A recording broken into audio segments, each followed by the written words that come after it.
Hi guys, nandito ako sa mga cactus area natin. And ito yung bago kong ginaft guys. Ilang days lang siya nang i-graft ko to dito. Pero tingnan nyo. Dikit na siya. So ginawa ko ay tinanggal ko na yung tali.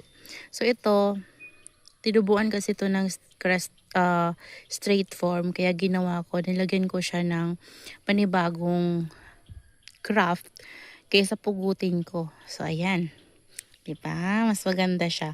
Kapag tubuan na naman yan siya guys ng straight form, kagaya ng ganito, hindi ko na pupugutin. Lalagyan ko na lang siya ng ibang color para malagyan ko ng ibang color. Yan. Kunyari ito. Oh. Kapag meron akong pwedeng makuha dun guys na panglagay dito, lalagyan ko tong mga to. Yan o. Yan. Kagaya nito guys. Lahat to guys ay mga sarili ko ng graft. Kagaya niyan, sarili ko na yan nag-graft. Yan, pink. Tapos ito, sarili kong graft yan. Kasi straight form to guys na puno. Tapos nilagyan ko siya ng white ghost. So ayan, may panibago tayong graft sa taas na ulit. Ayan, ang ganda niya guys. Tapos yung iba natin dito, yung isa dito kinuha ko. Tapos ito yung iba natin na grafted. Ayan o. Lumaki na rin to guys. Lalo na yun. At saka yun o. Kailangan ko na silang iripat kasi wala pa akong time. Ito yung iba kong graft guys. Ayan. Lago oh. Ayan oh. Laki na naman ito. Tapos ito. Yan yung nandito natanggal eh. Nung palaging natatanggal yung UV plastic. So dito safe na sila. Ayan oh. Apple green, pink, may red. Ayan. Tapos dito. Ito guys, tinanggal ko na guys yung yung isang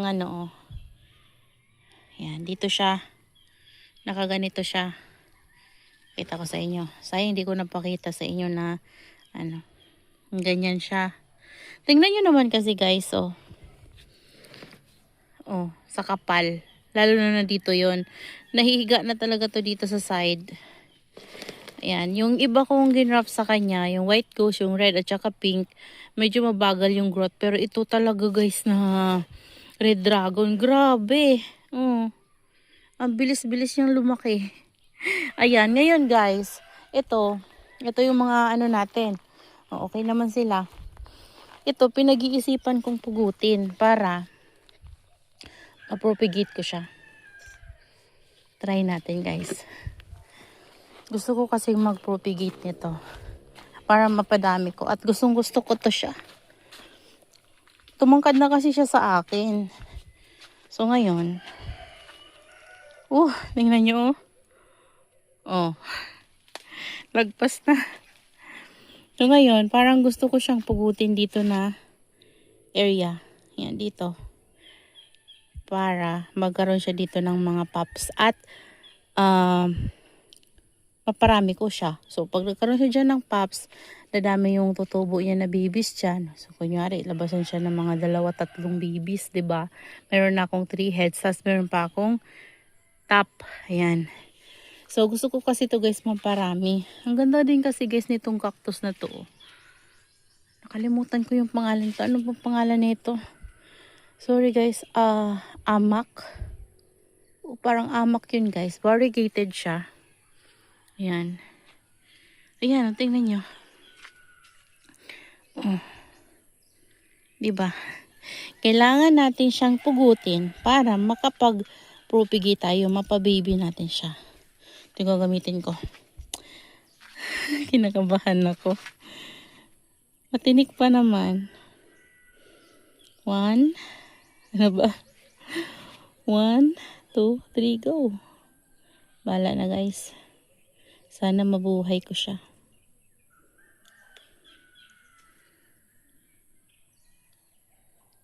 Ayan.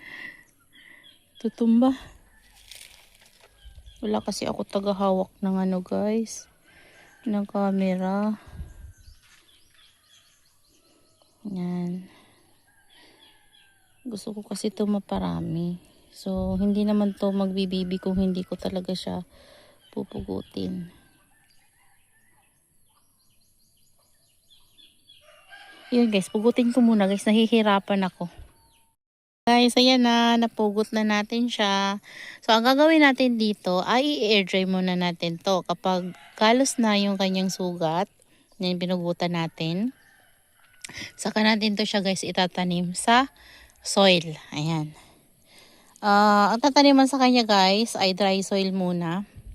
After natin siyang ma-air dry at magalos yung sugat niya, pwede na natin itong itanim pero dry soil muna. After 3 days, pwede tayong magbigay ng konting water para magkaroon siya ng roots. Ayan. Wala pa siyang roots pero observe muna natin at bibigyan ko kayo ng update kung magkaroon agad siya ng roots. Tingnan nyo guys. So ingatan nyo lang guys yung dagta na yan. So ngayon dito muna natin siya sa area na to. Para dito hindi siya mababasa. So if ever man na umulan, kasi minsan umaambon-ambon, so dito ko muna siya. Yung amoy niya guys, matapang yung amoy ng dagta na amoy ko sa kamay ko. Ayan, no? Ingatan nyo lang guys, yan sa mga bata, yan. Kung may anak kayo, wag nyong papaano yung ganyan na dagta guys, kasi delikado yan. Sa mga euphorbia talaga, marami yung ganyan. Ano ba tawag nila yan? Kumbaga sa atin guys, dugo din nila yan. Yung white na yan. So, ingatan lang natin guys na huwag tayong mag-scratch sa eyes natin kapag naghawak tayo niyan at nalagyan ng dagta yung kamay natin, maghugas tayo agad. Kasi natry ko na yan guys. Nakalimutan kong maghugas agad ng kamay and nakahawak ako sa mukha ko and maano siya guys, parang mahapdi na maanghang-anghang.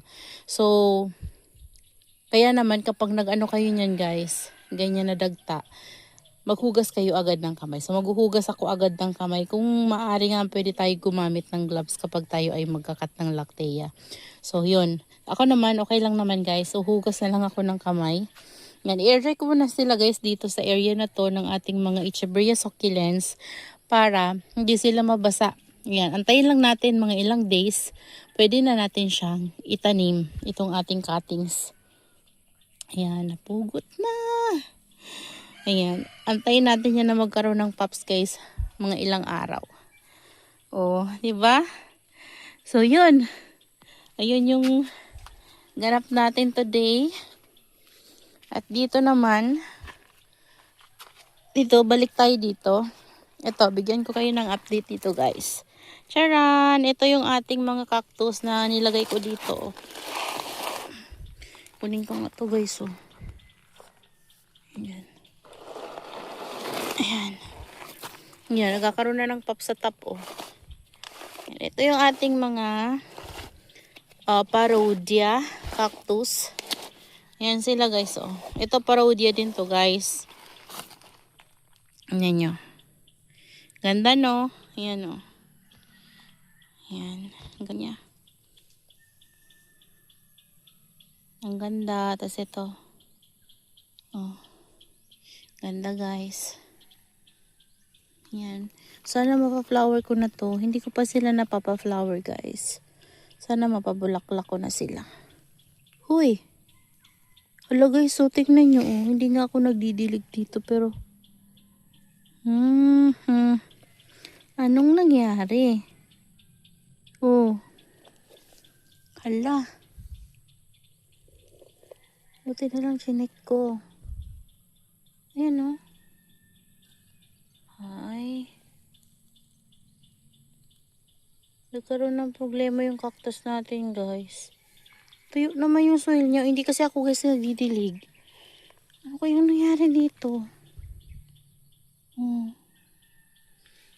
Ipapasok ko na lang ulit to sa greenhouse. Kapag ganito. Ano kasi to? Naka rain or shine. Baka sa init. Ayan o. Ano to? Kaya nangyari sa kanya guys. Ayan. Tanggalin na natin guys. Oh. Nabulok. Sayang. Bakit kaya siya na ganyan?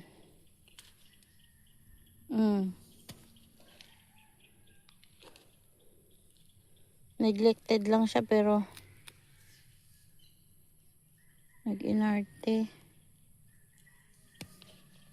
Di ko alam anong naging problema, guys.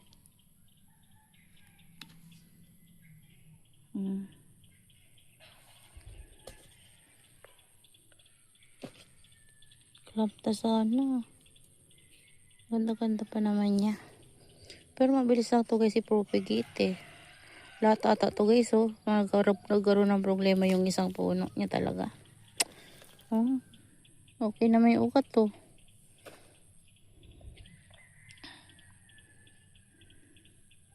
Yan na lang natira guys. Yan na natin. Kung masave pa tong ano na to, iba. Okay lang. Try natin tong ikat mamaya. Ikat ko mamaya guys. Baka sakaling pwede ko pang ma-graft yung pinaka-top niya. Ayan. Try kong i-graft. Yan na muna natin to dyan. Sabuti na lang chinek ko. Kita ko yung problema. Ayan. So okay naman sila dito guys. Ayan o. Ang ganda ng color nito. Charan. Ayan. Ito din. Pupugutin ko din to guys. Oh. Ito. Gaganyanin ko na. Ayan. Para yung baby na yan guys ay lumaki. Yung mga babies na yan. Tapos dito ko lang air dry. Diba? Ayan o. Ito yung mga tsamba-tsamba kong graph dati o. Buhay din. Yan lang guys. Yan lang yung i-share ko sa inyo today. Ganda ng color nila oh. Grabe. Yan. So, bigyan ko na lang kayo ng update doon sa kinatings natin. At kung itatanim ko na siya guys, bigyan ko kayo ng update. Yan. Kung meron na silang ugat, wala pa after ilang days. That's all for today's video. Yan, I hope you enjoy watching and see you on my next vlog. Happy gardening everyone. Bye!